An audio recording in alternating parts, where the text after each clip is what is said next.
دادوەرەکەی پارتی لە سەر ریفراندۆم و پەرلەمان نەکشایەوە کەچی گەیشتە پارە دەستی لە کارکێشایەوە.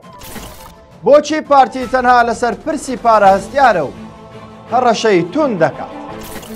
ئەم کاتتان باش مانشێتی ستاندەرتان پێشکەش دەکەین. ئەمڕۆ لە هەنگاوێکی بێپێشینە پارتی دیموکراتی کوردستان نوێنەرەکەی خۆی لا دادگای فیدراڵی بە دادوەر عەبدوڕەحمان زێباری بوو کشاندەوە. بڕیارەکە ئەگەرچی دەست لە کارکێشانەوە یەکجاری نییە، بەڵکو هەر کاتێک بیەوێت دەتوانێت بگەڕێتەوە. بەڵام لە ئێستادا بۆ تا جێگەی پرسیار بۆچی لەم کاتەدا ئەم بڕیارە دراوە. لە دوای ریفراندۆمی ساڵی 2017 دادگای فیدراڵی چەندین بڕیاری دژی دەسەڵات و حکوومەتی هەرێم داوە، بەڵام لە هیچیان پارتی دیموکراتی کوردستان هەڵوێستی نەنوان.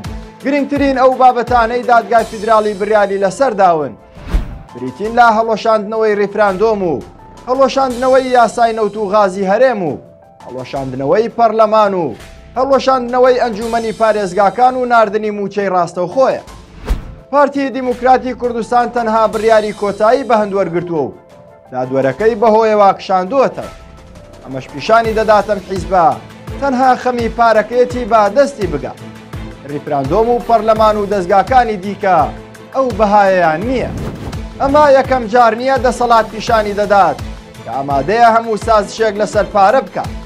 پێشتریش بە گوێرەی گەڕانەوەکانی پۆڵ بریمەر حاکمی مەدەنی عێراق لە ساڵی 2004دا یادبیرەوەرەکانی دانووسیوێتی کاتێک سەرکردەکانی کورد هاتنە لام تۆزێک نیگەران بووم و ترسام داوای کەرکووک بکەن، کەچی کە هاتن داوای لە سەدا 25 بودجەیان لێکردن. هەر شاد